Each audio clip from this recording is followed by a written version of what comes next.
और अभी भी एक शादी के कार्यक्रम में मैं शामिल हो रहा हूं। हमारी पार्टी के विधायक रही हैं, उनके परिवार में कार्यक्रम, उनकी बेटी का कार्यक्रम। इसके बाद हमारे पार्टी के एटा के जिलाध्यक्ष, उनके पारिवारिक कार्यक्रम में मैं नहीं पहुंच पाया था। अलीगढ़ में उनका घर है, इसलिए मैं उससे मिलकर के परिवार के लोगों को मिलकर के आशीर्वाद देकर के जाऊंगा। इससे पहले आपको याद होगा, हमारी पार्टी के विधायक, पूर्व विधायक, उनसे भी मुझे मिलने का मौका मिला था। तो मुझे खुशी है इस बहाने कि बहुत सारे कार्यकर्ताओं से मिलने का मौका मिल जाता है और आप जैसे हमारे पत्रकार साथी, इनसे भी संपर्क हो जाता है, अपनी बात कहने का मौका मिलता है। जहां तक जो राजनीतिक परिस्थितियां हैं, भारतीय जनता पार्टी का जो रास्ता है वो नफरत भरा है। भारतीय जनता पार्टी है और जब जब अपनी नाकामी उन्हें छिपानी होती है तो कोई ऐसा फैसला लेते हैं जिससे लोगों का ध्यान बढ़ जाए। ध्यान बढ़ने के साथ साथ समाज में कैसे हम खाई खोदें, उस दिशा में काम करते हैं। लोकतंत्र को और संविधान को और बाबा साहब भीमराव अम्बेडकर जी का दिया हुआ संविधान, समय समय पर ये उसको नहीं मानते हैं, उसकी कोई परवाह नहीं करते हैं। ये हमारा संविधान हमारी ढाल है, संविधान हमारा सम्मान है, संविधान हमें पहचान देता है, संविधान हमारा हक अधिकार हमें दिलाता है। उस संविधान पे समय समय पर भारतीय जनता पार्टी चोट पहुंचाती है और कानून व्यवस्था की तो पोल आज खुल गई। आज कानून व्यवस्था की पोल इसलिए खुल गई कि मुख्यमंत्री जी को साइडलाइन कर दिया गया और अधिकारियों से यह जानकारी ली गई कि आखिरकार उस घटना में कितने दोषी पकड़े गए हैं। आपसे बेहतर कौन जानता होगा कि उत्तर प्रदेश की कानून व्यवस्था क्या है। जो आंकड़े उत्तर प्रदेश सरकार के बताते हैं, सबसे ज्यादा महिलाएं असुरक्षित हैं, बेटियां असुरक्षित हैं, अन्याय हो रहा है, भेदभाव हो रहा है और पार्टी देख करके भेदभाव हो रहा है, जाति देख करके भेदभाव हो रहा है और अपनी बात को मनवाने के लिए अगर झूठे भी मुकदमे लगाने पड़े तो वो मुकदमे झूठे लगाए जा रहे हैं और विपक्ष को कैसे कमजोर किया जाए, कैसे दबाया जाए, लगातार सरकार कर रही है। और इधर तो हमने क्या देखा, अर्थव्यवस्था का खेल। जो लोग विश्व गुरु बनना चाहते थे, जो दुनिया को लीड करना चाहते थे, भारतीय जनता पार्टी जो जुमले समय समय पर बताती थी कि हम दुनिया की तीसरी और चौथी अर्थव्यवस्था बन गए, आज महंगाई कहां पहुंच गई है। महंगाई बढ़ती चली जा रही है, बेरोजगारी बढ़ती चली जा रही है, सरकारी नौकरियां नहीं है, किसान की आय दोगुनी होनी थी वो दोगुनी नहीं कर पा रहे हैं। और जो लोग कहते थे हम आलू खरीद लेंगे, किसान की पैदावार को सही कीमत दे देंगे, इन्होंने साठगांठ कर ली उद्योगपतियों से, बड़े बड़े कारोबारियों से साठगांठ कर करके हमारे किसान का गेहूं को जो कीमत मिलनी चाहिए वो भी ये उपलब्ध नहीं करा पा रहे। और क्या सीमा बांध रहे हैं, सीमा ये बांध रहे हैं कि इससे ज्यादा प्राइवेट के लोग भी नहीं खरीद सकते गेहूं। जो अगर कंपटीशन होता कहीं, जो बाजार का कंपटीशन है, इसीलिए तो ये काले कानून ला रहे थे, यही तो तर्क दे रहे थे कि बाजार का कंपटीशन होगा तो किसान को ज्यादा लाभ पहुंचेगा। लेकिन आज जब गेहूं की कीमत सही मिल सकती थी किसान को, ये पाबंदी लगा रहे हैं कि किसान को सही कीमत ना मिले गेहूं की। पीछे से बड़ी बड़ी कंपनियों को पूरा गेहूं खरीदवा दे रहे हैं और अभी जो बारिश हुई है, जो आंधी तूफान आया है, जो नुकसान हुआ है, उसकी भरपाई सरकार करने के लिए तैयार नहीं है। इसलिए ये सरकार का जाना तय है। जहां हम लोग खड़े हैं इससे बहुत दूर नहीं, हम और आप लोग तब भी मिले होंगे जब तोशिबा कंपनी का हरदवागंज में प्लांट लगवाया गया था, उसकी बिजली बनने लगी है, उत्पादन ज्यादा है, लेकिन बिजली की कीमत क्या है आज? बिजली की कीमत कितनी देनी पड़ रही है? न केवल शहरी लोगों को देनी पड़ रही है, बल्कि गांव के लोगों को भी दिक्कत का सामना करना पड़ रहा है। और ये जीएसटी का जो कानून लाए थे, ये बताते थे कि जीएसटी से हमारा व्यापार बढ़ेगा, लेकिन जीएसटी ने हमारे व्यापार को बर्बाद कर दिया, उलझा दिया। जो लाभ मिलना चाहिए था वो लाभ भी सरकार नहीं व्यापारियों को दे पा रही है। ये बात तो आपसे बेहतर कौन जानेगा।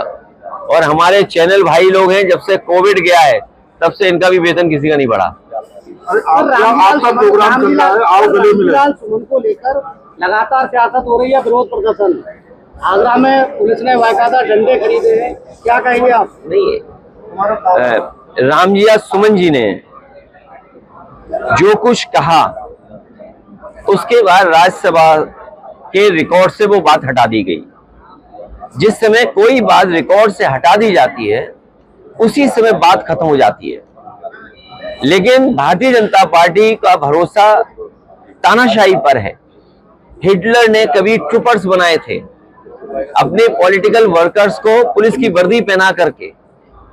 वो जो चाहता था वो हिटलर करवाता था।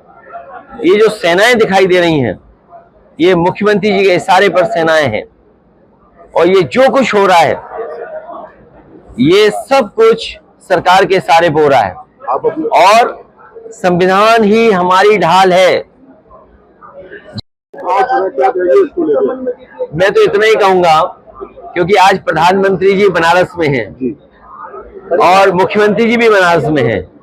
अब मैं प्रोटोकॉल याद नहीं दिलाऊंगा, लेकिन मैं बस इतना ही कहना चाहूंगा, अगर गांव की बात हुई है, गले मिलो इसलिए क्योंकि हमारा जो समाज है, हमारा जो देश है, अलग अलग धर्म, अलग अलग जाति का है।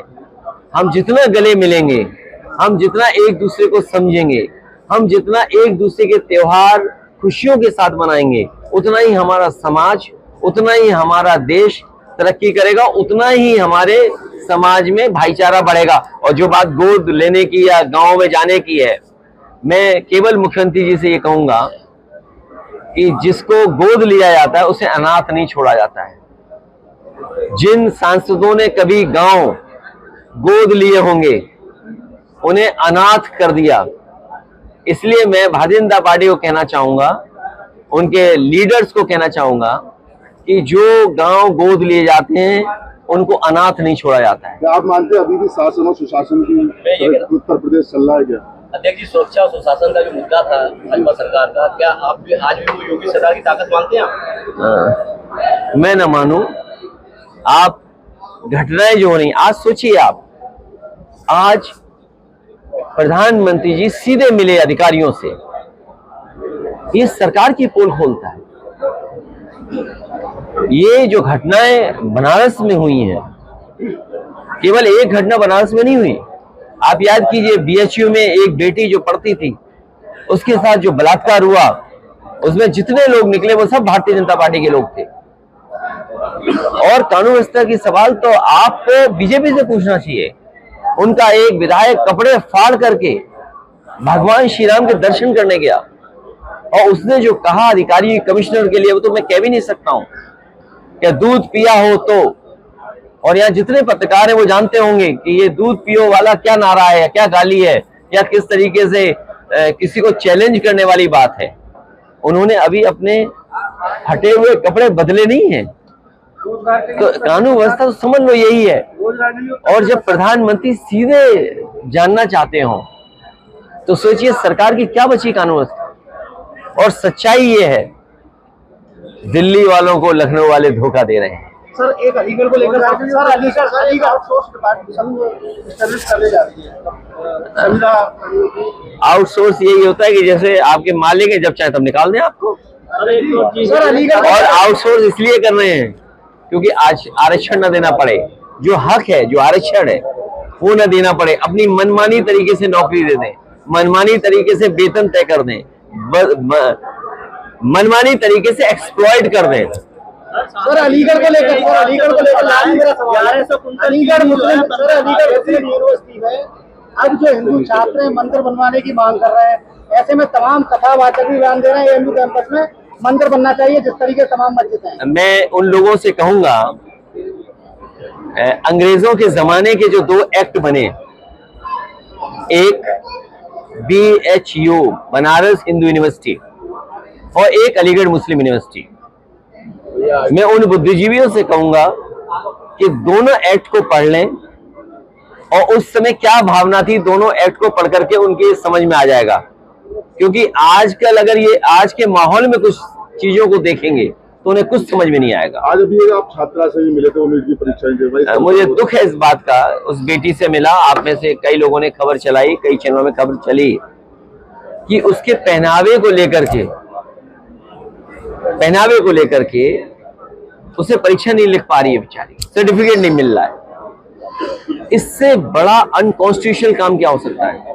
तभी हमने कहा कि संविधान हमारी ढाल है और ये सरकार और सरकार के अधिकारी संविधान को नहीं मान सकते। इससे बड़ा उदाहरण क्या हो सकता है कि जो कानून, जो संविधान हमें व्यवस्था देता है, जिस संविधान की वजह से हमें हक सम्मान मिल रहा है, वो हमें अधिकारी दे ही नहीं रहे सम्मान। अगर उसका भविष्य अंधकार में जा रहा है तो उसके लिए भारतीय जनता पार्टी की सरकार दोषी है, यहाँ के अधिकारी दोषी हैं कि जिसकी वजह से उसका भविष्य अंधकार में जा रहा है। वक्फ बोर्ड के खिलाफ है हम लोग। जिस तरीके से वो बिल आया है उस बिल को हम लोग कभी स्वीकार नहीं कर सकते। भारतीय जनता पार्टी के बिल को हम कभी स्वीकार नहीं कर सकते।